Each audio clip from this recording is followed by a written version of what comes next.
ओम नमः भगवते वासुदेवाय नमः। आज मैं आप सभी को पुरुषोत्तम मास की कथा सुनाने जा रही हूँ। कथा को पूरा सुनिए, अगर अच्छी लगे तो दूसरों को भी शेयर करें। पुरुषोत्तम मास का हिंदू धर्म में विशेष महत्व है। इस माह भगवान विष्णु की आराधना और भगवत कथा श्रवण करना बेहद पुण्यदायिनी माना गया है। मान्यता है कि इस मास में किए गए धार्मिक कार्यों और पूजा पाठ का फल अधिक मिलता है और मोक्ष की प्राप्ति होती है। अब सुनिए कथा। बहुत समय पहले की बात है। किसी गांव में एक भोला नाम का एक गरीब ब्राह्मण रहता था। उसे शास्त्रों का बहुत ज्ञान था। उसके पास गांव का कोई व्यक्ति कुछ पूछने आता था तो वह उसकी परेशानी का उपाय जरूर बता देता था। ब्राह्मण की पत्नी का नाम सुधा था। एक दिन उसकी पत्नी सुधा ने कहा, सुनो जी, आप तो सबको उपाय बताते रहते हो, आप सच सच बताओ जी, आप सब लोगों को मूर्ख बनाते हो या फिर इन सब में कोई सच्चाई भी है? पत्नी की बातें सुन ब्राह्मण बोला, तुम मेरी धर्म पत्नी होकर मेरी शिक्षा पर प्रश्न चिन्ह क्यों लगा रही हो? मेरी बात कभी झूठी नहीं होती, मैं सत्य कहता हूँ। ब्राह्मण की बातें सुन उसकी पत्नी सुधा ने कहा, तो फिर अपने लिए कोई उपाय क्यों नहीं करते? तुम्हें दिखाई नहीं दे रहा हम कितने गरीब हैं? ब्राह्मण बोला, अमीरी गरीबी की माया तो मेरे श्री हरि जाने, लेकिन एक बात है, उन्होंने आज तक हमें भूखा सोने नहीं दिया। ब्राह्मण की बात सुन सुधा कहने लगी, एक दिन ऐसा भी आएगा कि गांव में आपको कोई नहीं पूछेगा, तब भूखा ही सोना पड़ेगा। इसी तरह भोला भगवान विष्णु की भक्ति में लीन रहकर गुजर बसर कर रहा था। तभी एक दिन उसके पास एक सेठ जी आए। उन्होंने कहा, हे ब्राह्मण, मेरे पास बहुत पैसा है लेकिन सुख भोगने के लिए संतान नहीं है। मेरा क्या कसूर है जो मुझे संतान का सुख प्राप्त नहीं हो रहा है? ब्राह्मण ने कहा, सेठ जी, आपके पिछले जन्म के कर्मों के कारण आपके घर में संतान नहीं है। पिछले जन्म में आप एक शिकारी थे। आपने एक चिड़िया को मार दिया था। वह अपने बच्चे के लिए दाना लेने गई थी, जिससे उसके बच्चे भूख से तड़प कर मर गए। इसी कारण इस जन्म में आपको संतान का सुख नहीं मिल पाया है। उदास मन से सेठ जी ने ब्राह्मण देव से कहा, हे ब्राह्मण देव, आप कोई उपाय बताए। कोई तो उपाय होगा जिससे मुझे पुत्र की प्राप्ति हो। ब्राह्मण बोला, सेठ जी, जब आपके पाप कर्म समाप्त हो जाएगी तो आपको यह सुख मिल सकता है। इसके लिए इंतजार करना होगा। ब्राह्मण की बातें सुन सेठ कहने लगे, हे ब्राह्मण देवता, मैं आपका घर धन दौलत से भर दूंगा, किंतु मेरे घर में संतान होने का उपाय बता दीजिए। यह सुनकर भोला को गुस्सा आ गया। उसने कहा, तुम मुझे धन से खरीदना चाहते हो? चले जाओ यहाँ से। उसके जाने के बाद सुधा ने कहा, हे पतिदेव, जब सेठ धन देने को तैयार था तो आपको क्या हो गया था? उसे उल्टा सीधा कुछ भी उपाय बता देते। तब ब्राह्मण बोला, श्री हरि विष्णु का भक्त हूँ, झूठ बोलकर पाप की कमाई नहीं कर सकता। यदि तुम्हें मेरे साथ रहना है तो रहो, नहीं तो चली जाओ यहाँ से। यह सुनकर सुधा को बहुत गुस्सा आया, लेकिन वह कुछ बोली नहीं और चुपचाप अपने घर के कामों में लग गई। जिस दिन से वे सेठ जी गए, उस दिन से गांव वालों ने ब्राह्मण के पास आना बंद कर दिया, क्योंकि सेठ जी ने पूरे गांव में जाकर कहा कि वह तो मूर्ख बनाकर पैसा ठगता है। ऐसी बातें सुनकर गांव वाले ब्राह्मण का विरोध करने लगे। कुछ समय के बाद ब्राह्मण और उसकी पत्नी सुधा की भूखे मरने की नौबत आ पहुंची। तब सुधा ने कहा, मैंने तुम्हें कितना समझाया, लेकिन तुम तो अपने विष्णु भगवान के चक्कर में पड़े हो। अब जब हम जिंदा ही नहीं रहेंगे तो भगवान की पूजा कैसे करेंगे? कुछ और दिन बीत गए। अब दोनों से उठा भी नहीं जा रहा था। वे दोनों अपने घर में लेटे हुए थे। सुधा को लगता है मरने का समय आ गया है। ब्राह्मण कहने लगा, मुझे तो लगता है भगवान से मिलने का समय आ गया है। तू भी आखिरी समय में भगवान श्री हरि का ध्यान कर ले। ब्राह्मण और उसकी पत्नी सुधा दोनों श्री हरि विष्णु का ध्यान करने में लगते हैं। उसी समय भगवान श्री हरि विष्णु उन्हें दर्शन देने के लिए प्रकट हो जाते हैं। ब्राह्मण बोला, भगवान अब तो हमारे अंदर इतनी भी हिम्मत नहीं की आपके श्री चरणों में प्रणाम कर सके। अब तो आप हमें अपनी शरण में ले लीजिए। भगवान श्री विष्णु कहने लगे, तुम मेरे ऐसे भक्त हो जो बिना किसी लालच के मेरी भक्ति कर रहे हो। इस कारण तुम्हें इसी संसार में रहकर धर्म की शिक्षा देनी होगी। तभी भगवान विष्णु की कृपा से ब्राह्मण और सुधा दोनों पूर्ण रूप से ठीक हो जाते हैं। दोनों को भगवान विष्णु आशीर्वाद देते हैं और कहते हैं, मेरी कृपा से तुम्हें अन्न धन की कमी कभी नहीं होगी। आज से तुम केवल मेरी भक्ति करना। ऐसा कहकर भगवान श्री हरि अंतर ध्यान हो गए। तो प्रेम से बोलिए विष्णु भगवान की जय। ऋषि कश्यप की कई पत्नियां थी, जिनमें से 2 वनिता और कद्रु थी। ये दोनों ही बहनें थे जो एक दूसरे से ईर्ष्या रखती थी। दोनों के पुत्र नहीं थे, तो पति कश्यप ने दोनों को पुत्र के लिए एक वरदान दे दिया। वनिता ने 2 बलशाली पुत्र मांगे, जबकि कद्रु ने 1000 सर्प पुत्र रूप में मांगे, जो कि अंडे के रूप में जन्म लेने वाले थे। सर्प होने के कारण कद्रु के 1000 बेटे अंडे से उत्पन्न हुए और अपनी माँ के कहे अनुसार काम करने लगे। दोनों बहनों में शर्त लग गई थी कि जिसके पुत्र बलशाली होंगे, हारने वाले को उसकी दास्ता स्वीकार करनी होगी। इधर सर्प ने जो जन्म लिया था, लेकिन वनिता के अंडों से अभी कोई पुत्र नहीं निकला था। इसी जल्दबाजी में वनिता ने एक अंडे को पकने से पहले ही फोड़ दिया। अंडे से अर्ध विकसित बच्चा निकला, जिसका ऊपर का शरीर तो इंसानों जैसा था, लेकिन नीचे का शरीर अर्ध पक्के था। इसका अरुण अरुण था। अरुण ने अपनी माँ से कहा कि पिता के कहने के बाद भी अपने धैर्य खो दिया और मेरे शरीर का विस्तार नहीं होने दिया, इसलिए मैं आपको श्राप देता हूँ कि आपको अपना जीवन एक सेवक के तौर पर बिताना होगा। अगर दूसरे अंडे में से निकला उनका पुत्र उन्हें इस श्राप से मुक्त ना करवा सके, तो वह आजीवन दासी बनकर रहेगी। भय से बिंता ने दूसरा अंडा नहीं फोड़ा और पुत्र के श्राप देने के कारण शर्त हार गई और अपनी छोटी बहन की दासी बनकर रहने लगी। बहुत लंबे काल के बाद दूसरा अंडा फूटा और उसमें से विशालकाय गरुड़ निकला, जिसका मुख पंछी की तरह और बाकी शरीर इंसानों की तरह था। हालांकि उनकी पसलियों से जुड़े उनके विशालकाय पंख भी थे। जब गरुड़ को यह पता चला कि उनकी माता तो उनकी ही बहन की दासी है और क्यों है यह भी पता चला, तो उन्होंने अपनी मौसी और सर्पों से इस दास्ताओं से मुक्ति के लिए उन्होंने शर्त पूछी। सर्पों ने बिंता की दास्ता की मुक्ति के लिए अमृत मंथन से निकला अमृत मांगा। अमृत लेने के लिए गरुड़ स्वर्ग लोक की तरफ तुरंत निकल पड़े। देवताओं ने अमृत की सुरक्षा के लिए 3 चरणों की सुरक्षा रखी थी। पहले चरण में आग की बड़ी पर्दे बिछा रखे थे, दूसरे में घातक हथियारों की वापस में घर्षण करती दीवार थी और अंत में 2 विषैले सर्पों का पहरा। वहां तक भी पहुंचने से पहले देवताओं से मुकाबला करना था। गरुड़ सबसे भिड़ गए और देवताओं को बिखेर दिया।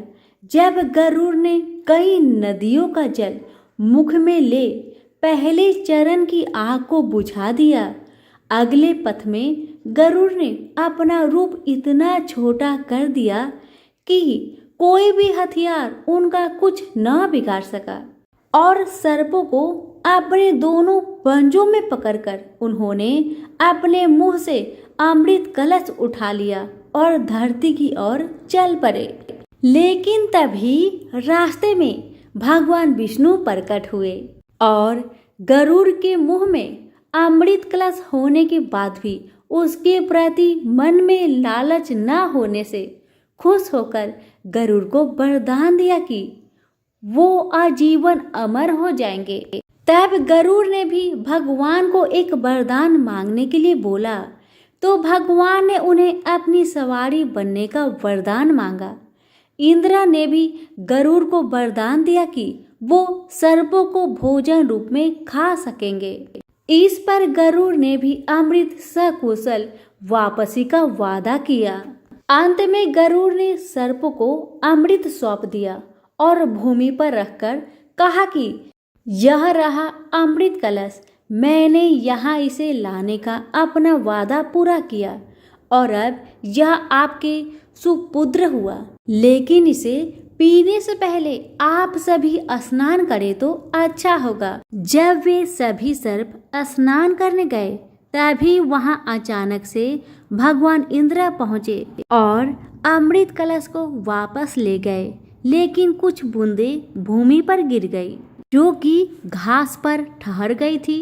सर्प उस बूंदों पर झपट पड़े लेकिन उनके हाथ कुछ न लग सका। इस तरह गरुड़ की शर्त भी पूरी हो गई और सर्पों को अमृत भी नहीं मिला। तो सभी मिलकर बोले विष्णु भगवान की जय हो, गरुड़ जी की जय हो। पुराणों का अनुसार प्राचीन समय में कश्यप नाम का एक राजा था। उनकी प्राण बल्लभा का नाम महारानी दीति था। दीति से क्रमशः 2 पुत्र हिरण्याक्ष तथा हिरण्यकशिपु हुए, जिनमें दूसरे पुत्र हिरण्याक्ष को विष्णु भगवान ने वारा रूप धारण करके मार डाला। इसके परिणाम स्वरूप हिरण्यकशिपु काफी कुपित हुआ तथा भाई का प्रतिशोध लेने के लिए कठिन तपस्या द्वारा ब्रह्मा तथा शंकर को प्रसन्न किया।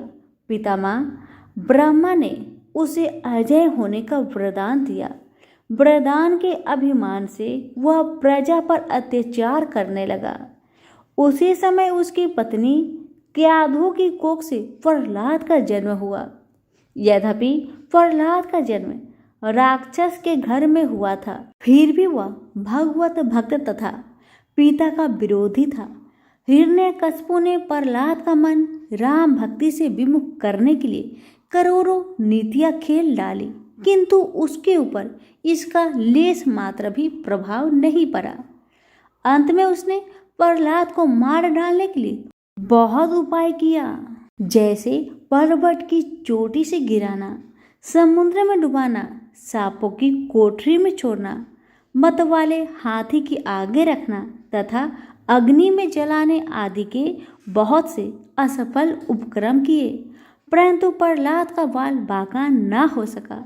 एक दिन प्रहलाद के कृत्य से आग बबूला होकर हिरण्यकशिपु ने तलवार दिखाकर पूछा, बता तेरा भगवान कहाँ है। यह प्रश्न सुनकर विनम्र भाव से प्रहलाद बोला, पिताजी भगवान सर्वत्र है। हिरण्यकशिपु ने कहा, इस खंभे में भी है। प्रहलाद ने कहा, हाँ इस खंभे में भी है।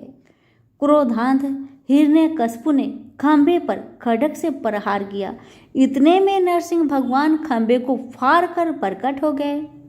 भगवान नरसिंह ने हिरण्यकशिपु को अपनी जांघ पर रखकर तेज नखों से उसका पेट फाड़ डाला। मृत मरण के पश्चात नरसिंह भगवान से प्रार्थना कर प्रहलाद ने अपने पिता को मोक्ष प्राप्त करवाया।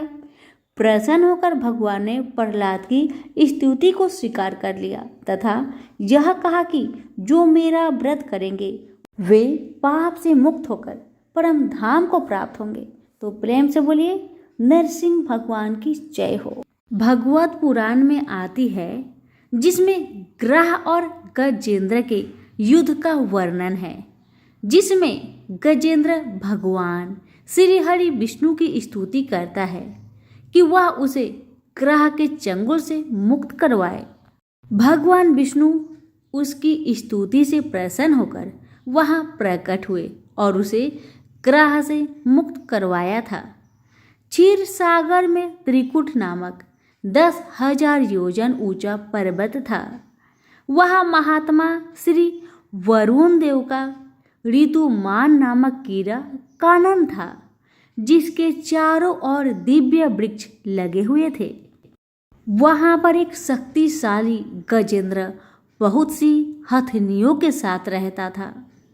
एक दिन गजेंद्र बहुत से हाथियों के साथ वहां स्थित सरोवर पे पहुंचा। गजेंद्र की गंध को सूंघकर सिंह, सर्प, अजगर आदि हिंसक पशु डर के मारे भाग गए और उसकी कृपा अनुग्रह में भालू, गीदड़, बंदर, हिरण आदि छोटे पशुओं निर्भय होकर घूमने लगे। गजराज कमल पराग से मिश्रित जल को सूंघता हुआ जलाशय में प्रवेश कर अमृत के समान जल को पीने लगा। उसके पश्चात थकावट को दूर करने के लिए अपने सूर में जल भरकर अपनी देह पर डालने लगा और अन्य हाथियों के साथ जल कीड़ा करने में मग्न हो गया। देवयोग से उसी जलाशय में रहने वाले बालीग्राह ने उसका पांव पकड़कर गहरे जल में खींच लिया। गजराज की सहायता करने के लिए अन्य हाथनियों ने उसे खींचा, लेकिन कोई भी उसका सहायक न हो सका। 1000 वर्ष तक युद्ध चलता रहा। कभी गजेंद्र ग्रह को खींच लेता तो कभी ग्रह गजेंद्र को पानी में अंदर की ओर खींच लेता, लेकिन ग्रह जल में रहने के कारण ज्यादा बलवान हो गया और गजराज निर्बल हो गया था। लेकिन जब ग्रह ने गजेंद्र को गहरे पानी में खींच लिया तो गजराज ने श्री हरि विष्णु का स्मरण किया। गजेंद्र कहने लगा कि आपके कारण देहधारियों में चेतना है और करुणा रूप में सब में विद्यमान है। प्रभु, आप मेरी रक्षा करने वाले हैं, अज्ञानियों के अज्ञान को दूर करने वाले। आप अंतर्यामी और सब में विद्यमान हैं। आप ग्रह से मेरी रक्षा करें। हे नारायण, मुझे मुक्त करने के लिए प्रकट हो।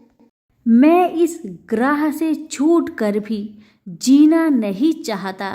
मुझे इस मूढ़ योनि से छुड़ाने के लिए प्रकट हो।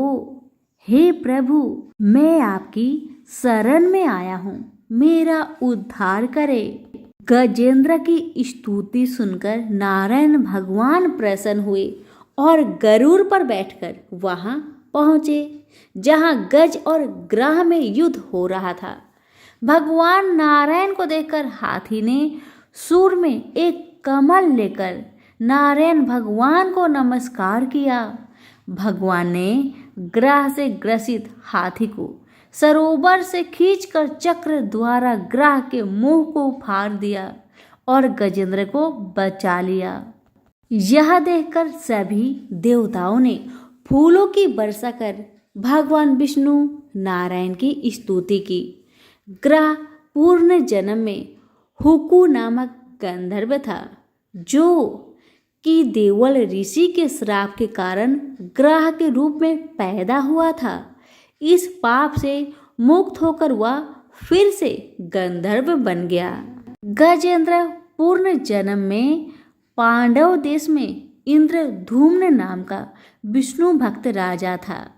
एक बार जब राजा मल्य पर्वत पर तपस्या कर रहे थे तो तब अगस्त्य मुनि वहां पहुंचे। तप में लीन राजा को अगस्त्य ऋषि के आने का आभास न हुआ। अतिथि सत्कार के अभाव होने पर ऋषि ने राजा को पशु योनि में जन्म लेने का श्राप दिया। लेकिन भगवान की कृपा से इस योनि में भी उसे पूर्व जन्म का ध्यान बना रहा। भगवान विष्णु की कृपा से वह श्राप मुक्त हो गया। विष्णु भगवान की कृपा प्राप्त कर वह विष्णु जी का पार्षद बन गया और विष्णु लोक पहुंच गया। गजेंद्र मोक्ष की कथा सुनने से गजेंद्र की तरह संसार से छूटकर विष्णु लोक को प्राप्त होता है। तो सभी प्रेम से बोलिए विष्णु भगवान की जय। कथा अच्छी लगे तो लाइक शेयर करना ना भूले। धन्यवाद।